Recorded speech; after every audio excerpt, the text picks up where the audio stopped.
دل والے دلہنیا لے جائیں گے 25 سال قبل جب نوجوانوں پر راج اور سمرن کا خمار چھایا تھا، ہندی فلم انڈسٹری کی سب سے رومانٹک سمجھی جانے والی فلم دل والے دلہنیا لے جائیں گے یعنی DDLJ کی ریلیز کو 25 سال ہو گئے ہیں۔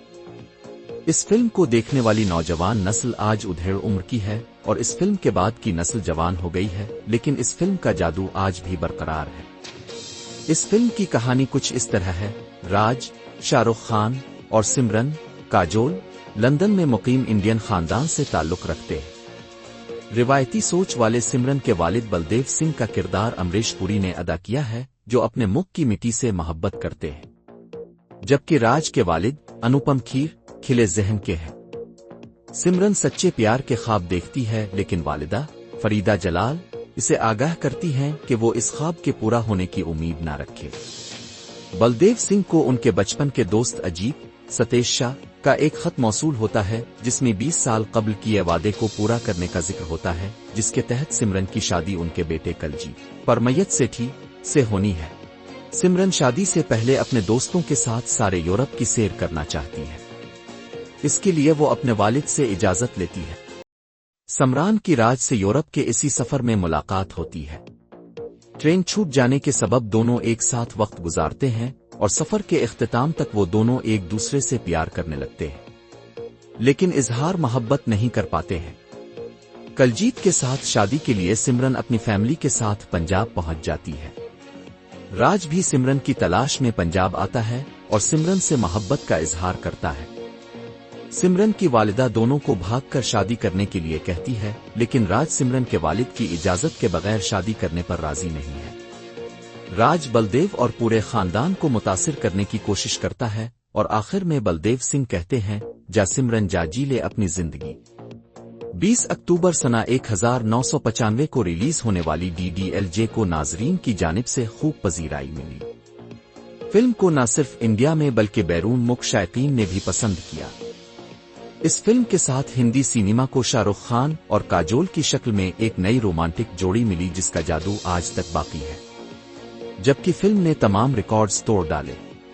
یہ فلم ممبئی کے مراٹھا مندر میں 1000 ہفتوں تک چلتی رہی۔ DDLJ کو 10 زمروں میں فلم فیئر ایوارڈز ملا تھا۔ یہ فلم صرف 4 کروڑ روپے میں بنائی گئی تھی۔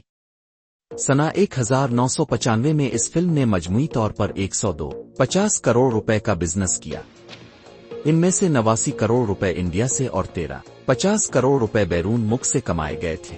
اس فلم نے شائقین کے دلوں کو کیوں چھوا؟ فلم مورخ SMM اسٹا کہتے ہیں، DDLJ سے عام لوگوں خصوصاً اس دور کے نوجوانوں کو ایک پہچان ملی۔ ان نوجوانوں نے خود کو شاہ رخ میں دیکھا، جو 80 اور 90 کی دہائی کی ابتدائی رومانوی ہندی فلموں سے مختلف تھا۔ اب تک رومانٹک ہندی فلموں کا ہیرو سپر ہیرو ہوا کرتا تھا، جسے DDLJ نے توڑ دیا۔ اس نے نوجوانوں کے دلوں میں جگہ بنائی۔ جیسے جیسے فلم کی کہانی آگے بڑھتی ہے، اب دیکھ سکتے ہیں کہ ناظرین دعا کر رہے ہیں کہ راج اور سمرن پکڑے نہ جائیں اور وہ مل جائیں۔ اس کہانی سے لوگوں نے خود کو جوڑ کر دیکھا۔ سمرن کے کردار کے بارے میں وضاحت کرتے ہوئے SMM اسٹا کہتے ہیں، سمرن کا کردار جدید ہونے کے باوجود معاشرے میں قابل قبول تھا۔ کاجول کا کردار بیرون ملک تعلیم پاتا ہے اور مغربی لباس پہنتا ہے، لیکن جب سمرن کا کردار انڈیا آتا ہے تو وہ ہندوستانی ثقافت میں ڈھل جاتا ہے۔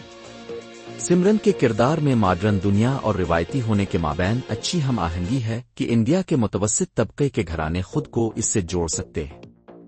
ناظرین کے لیے فلم سے جڑنا اس کی کامیابی کی ایک بہت بڑی وجہ تھی۔ سینئر فلم صحافی اجے برہمتماج کا کہنا ہے کہ فلم انڈین نسل کے لوگوں کو پسند آئی۔